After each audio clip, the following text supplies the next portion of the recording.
Las tablas y sus relaciones.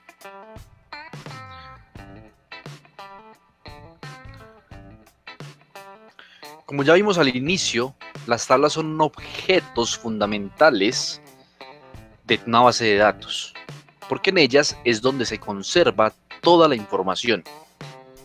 Así, una base de datos de una empresa puede tener una tabla, contactos que almacenen los nombres de los proveedores. Es decir, una tabla que se llame contactos y esta almacene los nombres de los proveedores, las direcciones de correo electrónico, los números de teléfono. O en nuestro caso, tenemos nuestra tabla de candidatos que contenía, a ver si recuerdo, en este momento tenía el nombre, los apellidos, la cédula, la profesión, si tenía experiencia, ¿sí? Le pusimos incluso la hoja de vida, la adjuntamos, y el tipo de contrato para cuando hayas pasado el proceso de selección, si se le hizo contrato o no.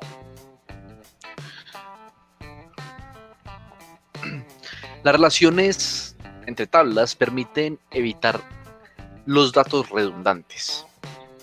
Por ejemplo, si está diseñando una base de datos que realizará el seguimiento de información sobre libros, pongamos el ejemplo, pues nada que ver con el de la imagen ni con lo que es nuestra base de datos, selección de personal, pero supongamos, podría tener una tabla denominada títulos, es decir, los títulos de los libros, que almacene los datos de cada libro, por ejemplo, el título, la fecha de publicación y el editor. Coloco este ejemplo pues porque me acordé de las bases de datos de las universidades. Eso también son bases de datos, cuando usted no solamente usted le sirve una base de datos para crearla y usted ir a registrar la información, sino que además le sirve para buscar información. Entonces, en el caso de las bibliotecas de las universidades o las bibliotecas públicas, ellos tienen sus bases de datos. Usted ingresa por internet a una biblioteca X de una universidad, puede buscar allí los títulos de los libros, ya sea por título, por autor, en fin.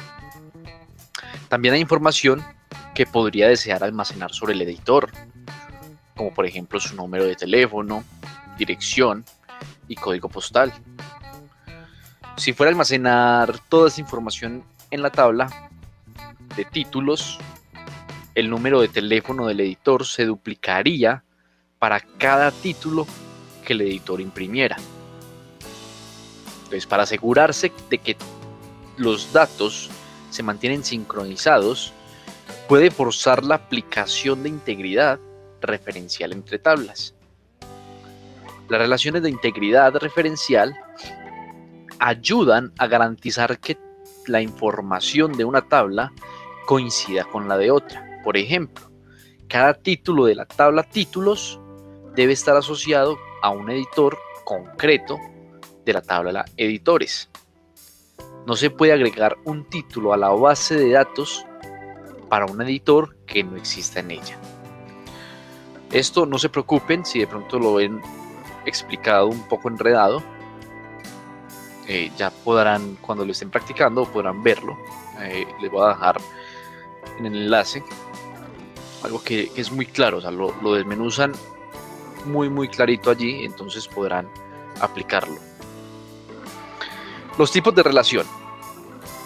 Bueno, una relación se establece haciendo coincidir los datos de una columna, de una de las columnas de clave, normalmente las columnas o campos con el mismo nombre en ambas tablas.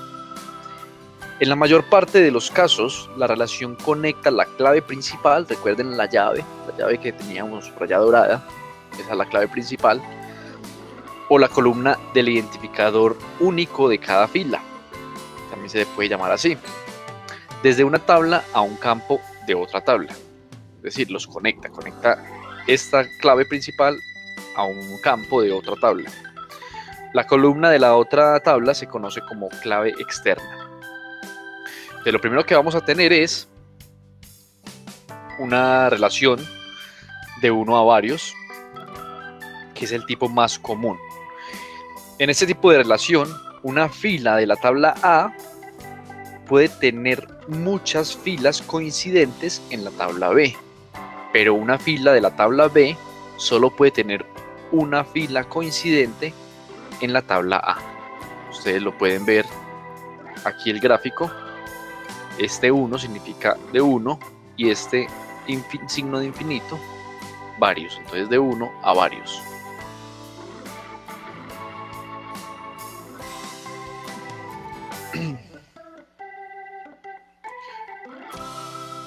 Bueno, una relación de 1 a varios se crea si solo una de las columnas relacionadas es una clave principal o tiene una restricción única. En la ventana de relaciones de Access, el lado de la clave principal de una relación de 1 a varios se denota mediante, como les acabo de mostrar, mediante el número 1, y el lado de la clave externa de una relación se denota mediante el símbolo de infinito. Ahora sí pasemos a lo que es la relación de varios a varios. Ya está señalada allí el gráfico y señalado por la flecha.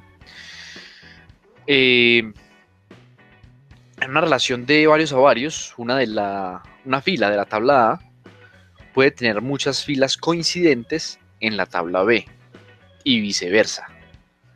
Este tipo de relación se crea definiendo una tercera tabla denominada de unión o una tabla puente.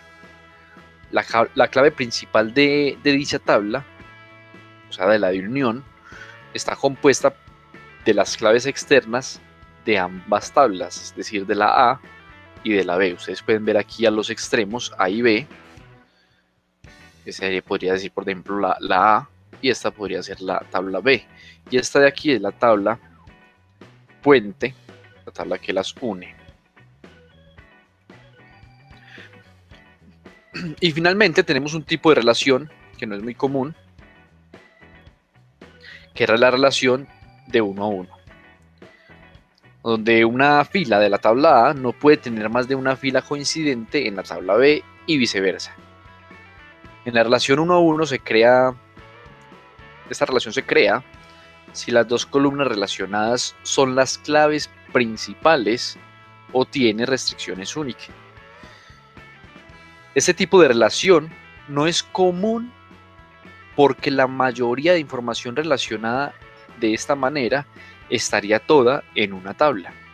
Entonces sería pues algo inútil tenerla de esa forma, aunque bueno, podría pasar. Podría utilizar una relación de 1 a 1, por ejemplo, para realizar las siguientes acciones. Dividir una tabla con muchas columnas, por ejemplo. Aislar parte de una tabla por razones de seguridad. Almacenar los datos efímeros que podrían eliminarse con facilidad eliminando la tabla.